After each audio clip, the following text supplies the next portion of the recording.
Hi and welcome back to the second day of Captario's 10-year celebration series. My name is Karl Rahn, and today we're once again meeting up with our CEO, Johannes Vänngård, to talk more about Captario. Today, we're going to focus on the big idea of Captario SUM. But what is Captario SUM? What's it all about? Why is it so powerful? Before we go into the studio, I want to give you all a nugget. Somewhere on our website, we have hidden a small version of our 10-year celebration logo.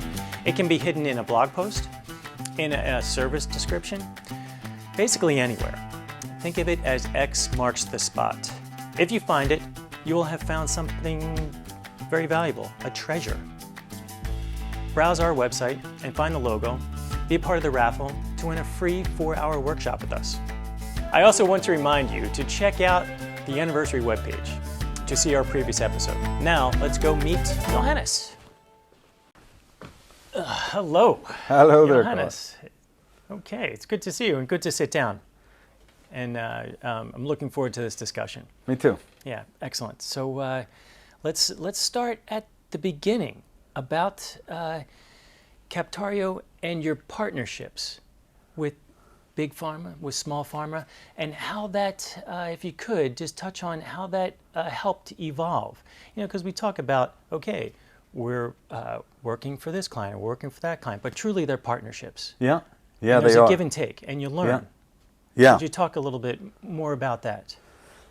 Yes, I'd love to. So I think when we started off, and we covered that in the discussion with the other founders, we really had an urge to do something about the strategic decision making. We all know that drug development is associated with so much risk and so much money over so long of a time that it just makes sense to be very careful with the decisions you make, and so that you know that the money that is spent is the money that does the most good for the patients in the end, and that it also leads to the further evolution of the drug development.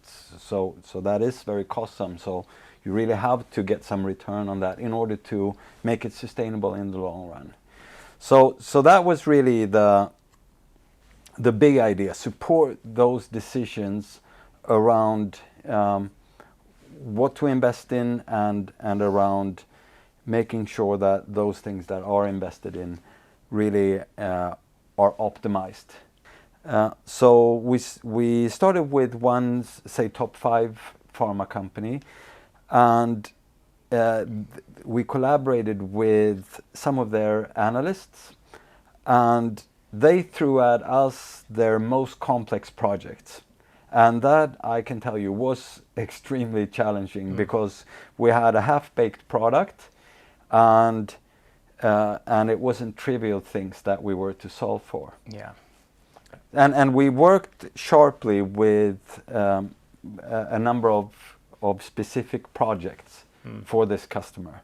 Yeah. So we interacted with the team, we listened to their story, and our job was to then convert that story into a model that actually gave output.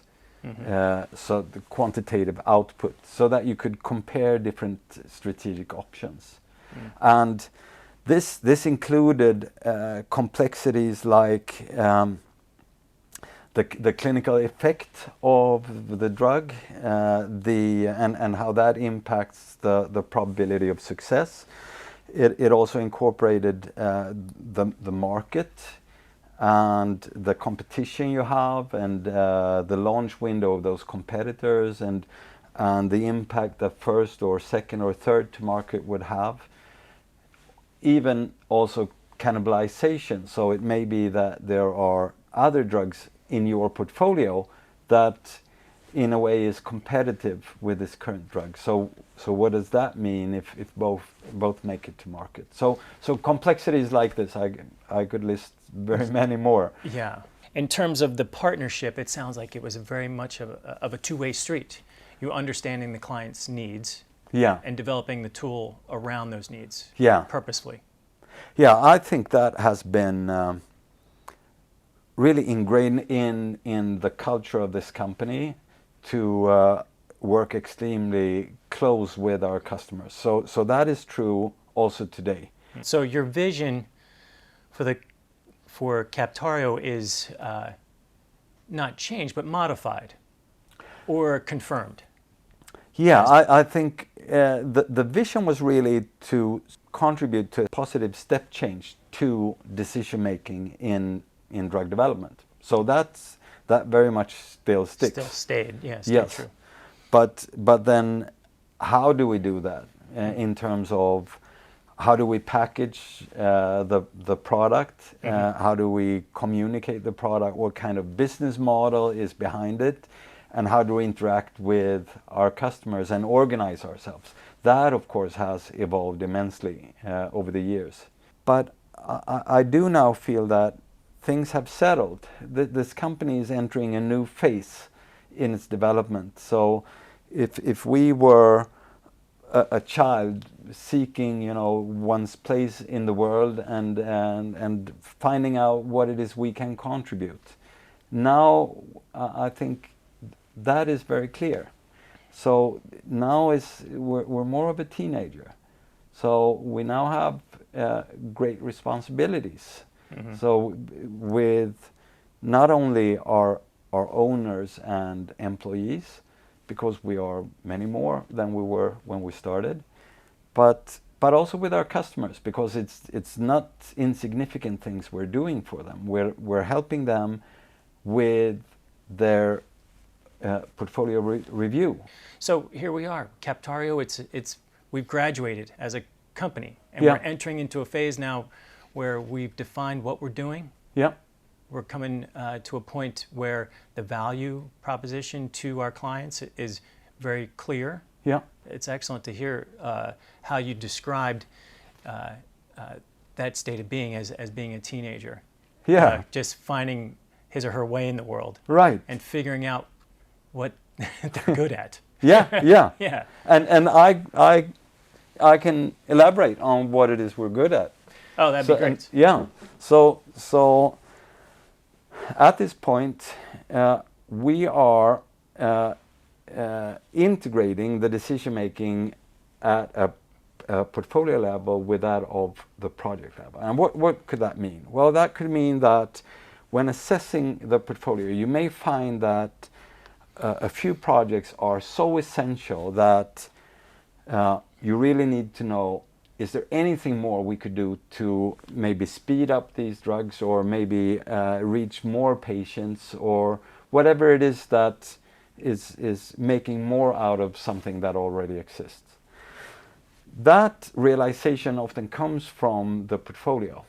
And then that challenge is taken to the individual projects. So we provided the environment not only for that portfolio realization, but also the environment for that project to then assess and create different options, and to be able to compare and optimize those options. And then send that back to the portfolio so that the portfolio can assess these different options in the portfolio context. So this binding together the project and portfolio perspective is very essential to us. And I dare say that we're the only one that does that. The other thing is that we don't want to force users to jump between different applications at different parts of the process. So we cover the actual modeling, where you convert the qualitative story to something quantitative. We also collect and manage the data that populates this model and trace it over time. We then also simulate. So we simulate the project and the portfolio. So that could mean run the project 100,000 times and see how the outcomes fall out. And then that outcome, lastly, is analyzed. So we provide the analytics tool in order to be able to draw the right conclusions from these alternative futures that are simulated.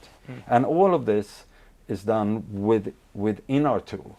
So the common thing is otherwise to have to jump between different applications depending on where you are. It's great. So you're combining asset portfolio in one tool and reaching across different functionality to different areas of the business. Yeah. Yes. So let's talk about how it actually looks. What does it look like when Captario comes into a company and produces an output? If you could talk about a specific example around, say, a small company or a large company or both. Yeah. So we could just have a look at what we're doing at this very point, Captario. We're serving some of the largest pharma companies actually in the world with the portfolio review that I mentioned, where you have this great inventory of all the resources and you aggregate everything to see what is the future of this company really. And that is a very thorough, large process that has both a track and reporting part, but also a very innovative part where you look at different scenarios and you ask yourself what if, and you get questions or you get answers from the system. So the portfolio and the portfolio review is something we're doing not only for really large pharma companies, but also for mid-sized pharma companies that say between top 100, 200 somewhere in the world. And they also have the same type of need, understanding where they are with their drug development portfolio, but also where they need to be in the near and long-term future. And then, in addition to this, we also help individual projects.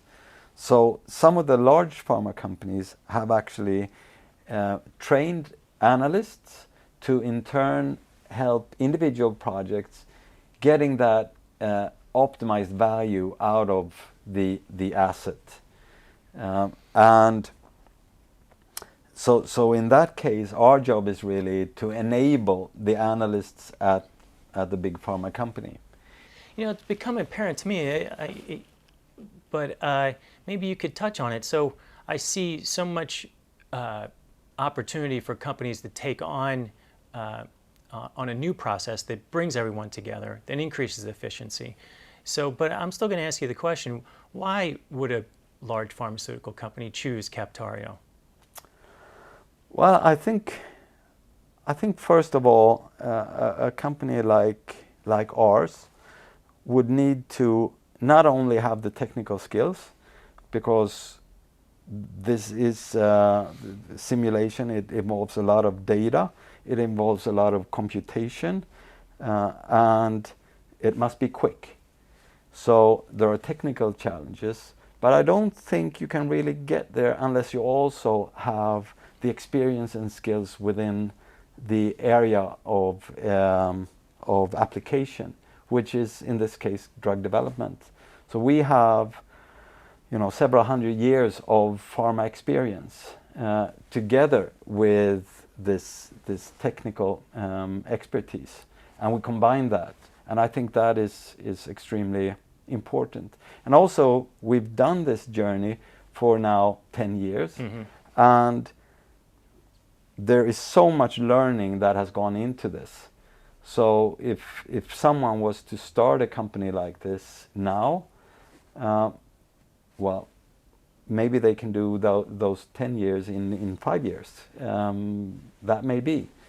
But still then we're 5 years down the road, so we have 15 years. Yeah.